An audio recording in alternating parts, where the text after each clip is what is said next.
Please like the video and share it so that it reaches many more people and you get sawaba, or rewards from Allah. This could be a sawabe jariyah or continuous reward for you long after you are gone. Volume 2, Book 26, number 643. Narrated by Nafi. On reaching the sanctuary of Mecca, Ibn Umar used to stop, reciting Talbiyah, and then he would pass the night at Dhitua and then offer the Fajr prayer and take a bath. He used to say that the Prophet used to do the same. Volume 2, Book 26, number 644. Narrated by Nafi. Ibn Umar said, the Prophet passed the night at Dhitua till it was dawn and then he entered Mecca. Ibn Umar used to do the same. Volume 2, Book 26, number 645. Narrated by Ibn Umar. Allah's Apostle used to enter Mecca from the high Thaniya and used to leave Mecca from the low Thaniya. Volume 2, Book 26, number 646. Narrated by Ibn Umar. Allah's Apostle entered Mecca from Qada, from the highest Thaniya which is at Al-Batha, and used to leave Mecca from the low Thaniya. Volume 2, Book 26, number 647. Narrated by Aisha. When the Prophet came to Mecca he entered from its higher side and left from its lower side.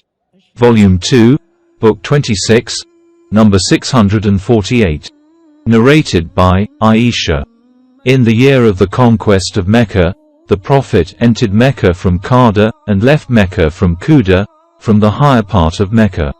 Volume 2, Book 26, number 649.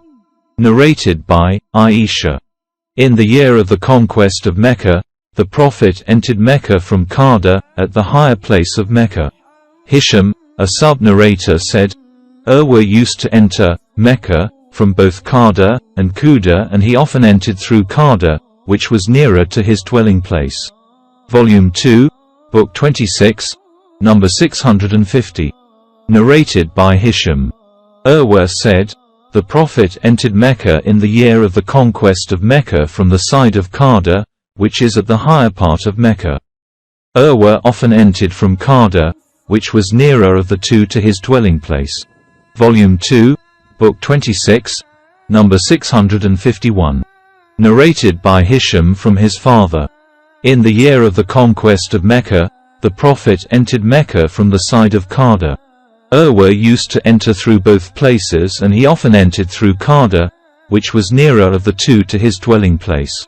Volume 2, Book 26, number 652. Narrated by Jabir bin Abdullah. When the Kaaba was built, the Prophet and Abbas went to bring stones for its construction. Al-Abbas said to the Prophet, take off your waist sheet and put it on your neck. When the Prophet took it off, he fell on the ground with his eyes open towards the sky and said, give me my waist sheet. And he covered himself with it. Volume 2, Book 26, number 653. Narrated by Aisha. The wife of the Prophet, that Allah's Apostle, said to her, do you know that when your people, Quraysh, rebuilt the Kaaba, they decreased it from its original foundation laid by Abraham? I said, O Allah's Apostle, why don't you rebuild it on its original foundation laid by Abraham? He replied, were it not for the fact that your people are close to the pre-Islamic period of ignorance, i.e. they have recently become Muslims, I would have done so.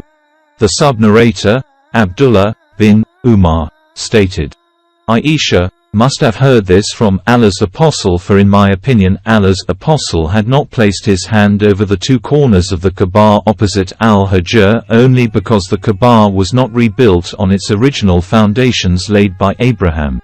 Volume 2, Book 26, number 654. Narrated by Aisha. I asked the Prophet whether the round wall, near Kaaba, was part of the Kaaba. The Prophet replied in the affirmative.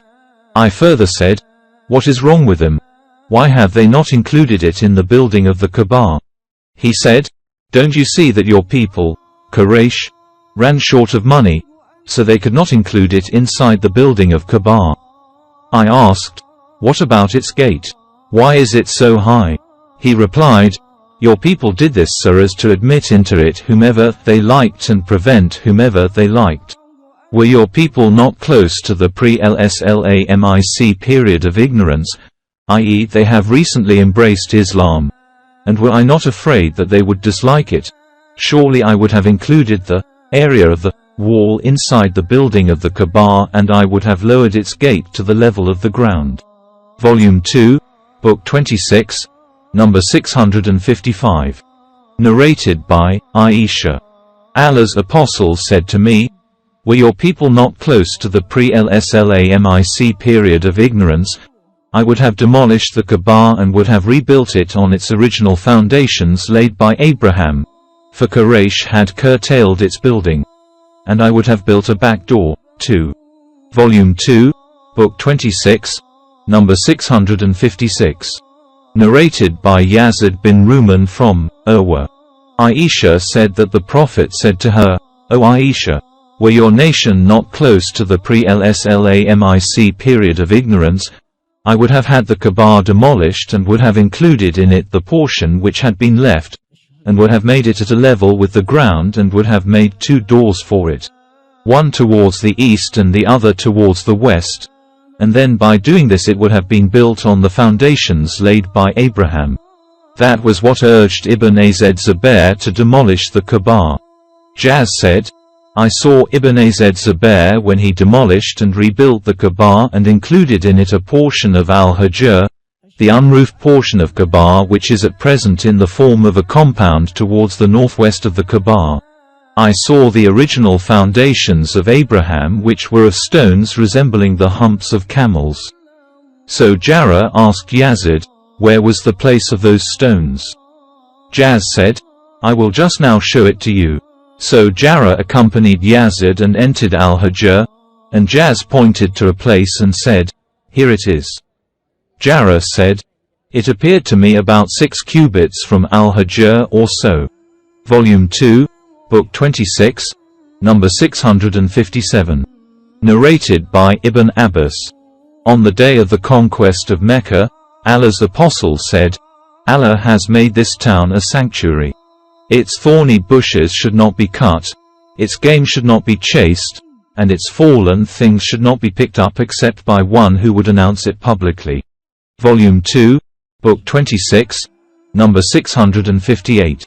Narrated by Osama bin Zaid. I asked, "O Allah's Apostle, where will you stay in Mecca? Will you stay in your house in Mecca?" He replied, "Has Aqil left any property or house?" Aqil along with Talib had inherited the property of Abu Talib. Jafar and Ali did not inherit anything as they were Muslims and the other 2 were non-believers. Umar bin al-Khattab used to say, "A believer cannot inherit anything from an infidel." Ibn Shihab, a sub-narrator, said, "They, Umar and others, derived the above verdict from Allah's statement, 'Verily, those who believed and emigrated and strove with their life and property in Allah's cause, and those who helped the emigrants and gave them their places to live in, these are all allies to one another.'" 8.72.